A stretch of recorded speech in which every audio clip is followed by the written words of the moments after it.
Hello, I'm Wayne Allen Root for Personal Liberty. IRS official Lois Lerner finally agreed to testify in front of Congress. It's about time. Still, the media and Republicans in Congress are missing the larger picture. They keep thinking this scandal involves nameless, faceless Tea Party groups that the public doesn't even like. Congress needs to expand this investigation now. The real scandal is that this was a widespread criminal conspiracy by the Obama White House to use the IRS to target, persecute, intimidate, and silence Obama's critics and political opposition. And I believe I personally have the smoking gun to connect the Obama White House to this scandal. Congress needs to ask Lois Lerner and other IRS officials about the targeting of individual critics of Obama. Not nameless, faceless Tea Parties, but good Americans with names and faces and families who they tried to destroy. People like me. That story will resonate with the American people. That's why Obama doesn't want that story in the news. He wants this to only be about the Tea Party groups that he demonized. But this IRS targets the Tea Party story is a distraction from a much bigger and more dangerous scandal. The real scandal will lead to the impeachment of Barack Obama. The second of Nixon's articles of impeachment was for the crime of using the IRS to punish his political opposition. The difference is that Barack Obama's IRS scandal makes Richard Nixon look like a minor league rookie. Tea Parties are just one part of this widespread conspiracy. I was personally targeted along with many others, including Dr. Benjamin Carson, former GOP Senate candidate Christine O'Donnell, a stage 4 cancer victim after appearing on Fox News and dissing Obamacare, conservative filmmakers like Jerry Mullen, Dinesh D'Souza's partner, and Joel Gilbert, Christian ministers like Billy Graham, Sarah Palin's father, Catherine Engelbrecht, who was targeted over 15 times by the IRS and other government agencies after founding her Tea Party, and numerous prominent GOP donors like Idaho billionaire Frank Vandersloot. The list goes on and on. There is a clear pattern of a criminal conspiracy here, an organized crime conspiracy that would make Al Capone and the Gambino crime family proud. The only question is, can Obama be connected? If he can, this becomes the biggest scandal in U.S. political history. Let me tell you about my personal situation. I spent 3 years, 2011 through 2013, under non-stop attack by the IRS. I first wrote about it at Fox News last spring. I may not be the most high-profile Obama critic in the country, but my opinions are read by millions at many of the most popular news, business, and political websites in the country, like Personal Liberty. Last year, my book, The Ultimate Obama Survival Guide, became a national bestseller. The result of all of this non-stop media exposure, an unprecedented IRS attack starting in January of 2011 against me. This IRS attack was so overzealous and so out of bounds, I was forced to hire one of the nation's top tax law firms. My legal team took the case to tax court where we won a complete victory. 5 days later, the IRS announced a new tax audit. I'm not a billionaire. I'm not a wheeling, dealing hedge fund CEO. I'm just a small businessman. But someone in Obama's administration thought I needed to be silenced, to be muzzled. Multiple legal and tax experts confirmed they'd never heard of any American taxpayer being attacked by the IRS in such a manner only 5 days after winning in tax court. Furthermore, they all agreed this could only happen if I was on Obama's enemies list. The attack was chilling, intimidating, and very expensive. It was meant to bleed me dry and teach me a lesson. If you dare to criticize Obama, get ready to lose everything. Here is where my case may differ from all the others, though. Obama and the IRS left a trail. I may have the smoking gun to tie Obama to the scandal. So here's smoking gun number 1. My circumstances are different than anyone else. Unlike any other IRS targets, I was Obama's classmate at Columbia University, class of '83, and have never hesitated to express my theories about Obama's scandals at Columbia. My commentary and theories were widely covered by conservative media like Rush Limbaugh, Glenn Beck, Sean Hannity, Mike Huckabee, Billy Cunningham, and even Geraldo. I'll leave it for you to decide, but is it possible that my criticisms of the president hit too close to home? And as his college classmate appearing all over the media, hitting him hard, he noticed, and I got under his skin. And Obama, or perhaps his top aides like Valerie Jarrett or David Axelrod, ordered the IRS to make my life miserable. I think it's not only possible, I think it's probable.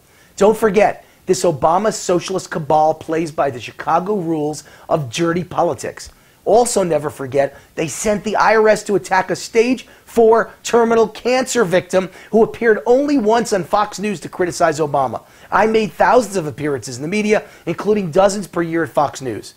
Regardless of how you feel about my criticisms of the president, even if you hate me, even if you think all of my opinions are just completely wrong, a president can't order the IRS to target a citizen for his political beliefs. And if either Obama or his top aides gave the orders, a crime was committed. Nixon's articles of impeachment make that very clear. Okay, smoking gun number 2, and this is the big one. As my second IRS attack was winding down and I was winning once again, the IRS auditor handling my case in California received a very unusual phone call. On the other end of the call was one of the most important IRS officials in the country. He called to demand the auditor wrap up my case immediately. Why was one of the top officials in America interested in closing my case? Why would a top IRS official intervene in an unimportant local audit? Well, I guess it wasn't so unimportant. How would a top IRS official even know about my case? What would make him take an interest? If he never saw the details of my case, why would he be interested in closing it as quickly as possible? I consulted several top experts again, and they all concluded that top IRS officials never, let me stress that, never intervene in local cases unless a call is made by someone at the very top of the food chain, either the White House or a U.S. senator. Interestingly, this happened 2 weeks before the IRS scandal broke all over the national news. Did whoever was giving the IRS their marching orders panic and decide to bury my case before the national media started snooping around? Did someone in the White House make that call? Smoking gun number 3. Here's the clincher, folks. Since then, Judicial Watch, the leading government watchdog organization in the country, has jumped on board my case. Judicial Watch agreed. My case looked suspiciously like a classic case of IRS persecution and intimidation ordered by the highest levels of government. They partnered with me to find out the truth, including whether the IRS trail leads directly to the Obama White House. Judicial Watch requested all files, records, correspondence, phone calls, everything, the whole kit and caboodle relating to my case on August 7th, 2013, pursuant to the Freedom of Information Act. By law, the IRS had 30 days to comply. That was well over half a year ago. It's been over a half year of silence. The IRS refuses to cooperate and comply with the law of the United States of America. Why would the IRS risk breaking the law rather than releasing my files? Something smells rotten in Washington, D.C. It's not difficult to find out where this trail leads. Ask any prosecutor what comes next. Squeeze the people at the bottom to give up the names at the top. Put them in front of Congress and under oath and ask them who gave the orders and why. Then move up the chain of command. I'm betting this case leads directly to the White House. Oh, and be sure to ask the IRS officials, what about my case is so important that they'd be willing to break the law by refusing to respond to our Freedom of Information request? After all that, I don't blame the IRS. Obama has used them as scapegoats. He threw the IRS under the bus. He blamed rogue agents out of the Cincinnati office. He's lying through his teeth. My case involved the Las Vegas office of the IRS. And there are no rogue agents. Most government employees are good people. Career bureaucrats would never risk their pensions to harass or persecute taxpayers without orders from above. The IRS employees who handled my appeals in California and at tax court were honest, fair, and professional. I have nothing but good things to say about them. So, the other IRS agents that tried to destroy me, what about them? Well, they were undoubtedly ordered to do so. I'm sure they felt that their careers were at risk if they didn't follow orders from the top levels of government. So I don't blame them either. The buck stops with the Obama White House. They had all the power and the motive. That's where the criminal act occurred. I believe the Obama White House directed this widespread witch hunt, not just of me, but of hundreds of other critics, maybe thousands of the president and major GOP donors. Then, when they got caught with their hands in the cookie jar in a criminal conspiracy, they tried to distract the media with the Tea Party story and blame the little guys at the IRS. Suddenly, lower-level employees who were just following orders were rogue agents. How low can you go?